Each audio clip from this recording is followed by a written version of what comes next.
Nah, bagaimana menemukan karakteristik dan menjaga konsistensi dari karakteristik karya kita itu? Silakan, Pak Bapak. Ya, sebagai penulis tentunya yang dijaga adalah karyanya, dan otomatis nanti namanya akan terjaga pula gitu ya. Nah tentunya ketika seperti kata Pak Prawi, buatlah ketika karya itu bisa dikenang orang gitu, jangan terlalu produktif juga sehingga akhirnya menjadi biasa. Jadi kalau saya, kalau berdasarkan pengalaman saya selalu berbingkai pada bidang studi saya yang saya geluti, yaitu sosiologi. Saya menuangkan pendekatan sosiologi sastra, sehingga karya-karya saya selalu mengarah kepada kesana. Jadi kita harus punya style bahwa ketika saya menulis ini ada, oh ini nampaknya tulisan si Pak Bambang Karyawan misalnya gitu. Jadi tentunya ketika bicara sosiologi sastra ini saya sudah coba geluti, kemudian saya coba konsisten di sana, sehingga itu yang saya selalu jaga, sehingga apapun ketika saya ingin tulis muaranya ke sana.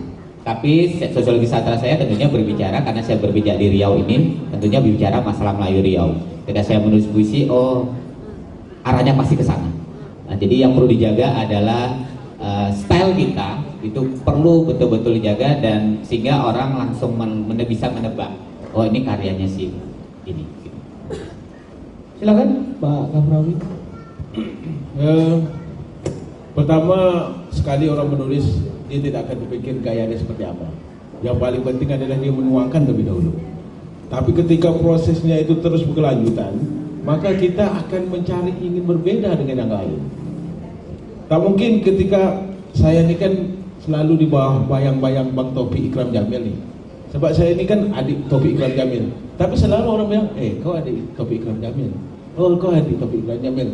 Begitu sampai ke Jakarta, oh adik Taufik Ikram Jamil lah. Tak kenal dengan saya gitu orang. Kenal Bang Taufik gitu. Tapi kan saya harus cari gaya, style yang berbeda dengan Bang Taufik agar saya bukan Taufik Ikram Jamil gitu. Oke, dia inspirasi, tapi dia bukan diri saya gitu.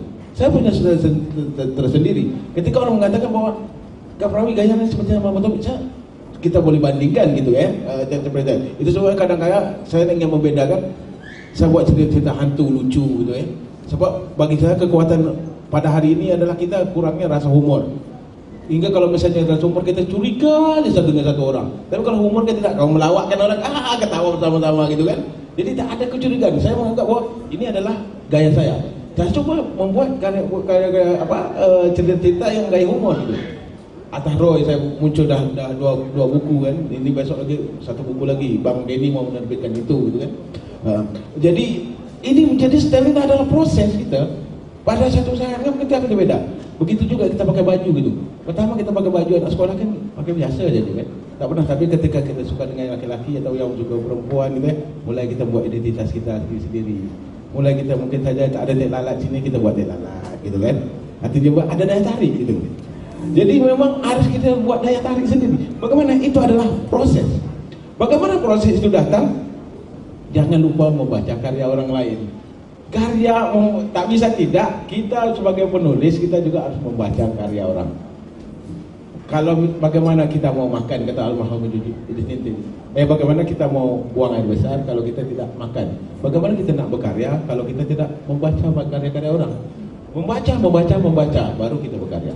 Kalau seni pertunjukan jelas kata standar rezeki itu. Kalau orang kau mendrama, nonton pementasan drama. Tonton pementasan drama, kau main drama 3 kali dia bilang gitu. Nah, jadi memang kita harus perbandingan, rasakan. Saya mikir bahwa nanti kita sama-sama di dalam ini nanti dengan dialog ini kita muncul bakat kita masing-masing sendiri. Ibu-ibu, bapak-bapak nanti keluar, kita nak nulis lah.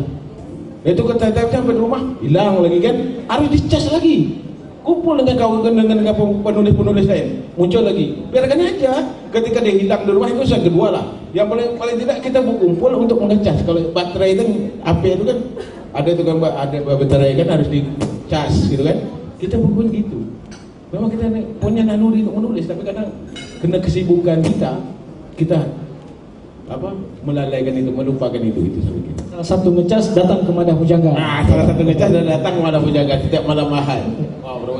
Baik Bapak Ibu, cincin tuan-tuan dan puan-puan serta pemirsa TV di rumah, saya kira demikian pembicaraan saya bersama dua narasumber kita, Pak Bambang Karyawan dan Hangka Prawi. Luar biasa saya kira malam hari ini kita membincangkan bagaimana mendedahkan, menguji daya tahan kreativitas seorang penulis. Tadi juga sudah berbagi pengalaman Pak Adisa Beba, ada Munda Gianes, ada anak-anak kita. Kemudian yang terpenting dari pembicaraan ini adalah bahwa kita harus menulis. Karena tadi sudah dijelaskan oleh Pak Bambang dan Pak Hangka Prawi, ya dengan menulis ini kalau saya menyimpulkan membuat hidup itu hampir abadi. Ketika misalnya kita sudah tidak ada lagi, tapi karya kita masih bisa dibaca oleh orang banyak. Kemudian juga seperti yang dikatakan Pak Hangka Prawi, juga saya teringat dengan apa yang disampaikan oleh almarhum Hasan Yunus. Untuk menjadi penulis itu ada 5 syaratnya. Yang pertama membaca, yang kedua membaca, yang ketiga membaca, yang keempat membaca, dan kelima baru menulis. Artinya kita harus banyak membaca. Saya kira itu yang kita perbincangkan, Pak Bambang dan Pak Hangka Prawi. Terima kasih banyak karena telah hadir. Tapi acara kita belum selesai, masih ada pembacaan puisi dari beberapa hadirin yang ada pada malam hari ini. Kepada Pak Bambang, kami persilakan kembali ke tempatnya. Pak Hangka Prawi, terima kasih banyak. Selamat beraktivitas kembali, Pak Bambang.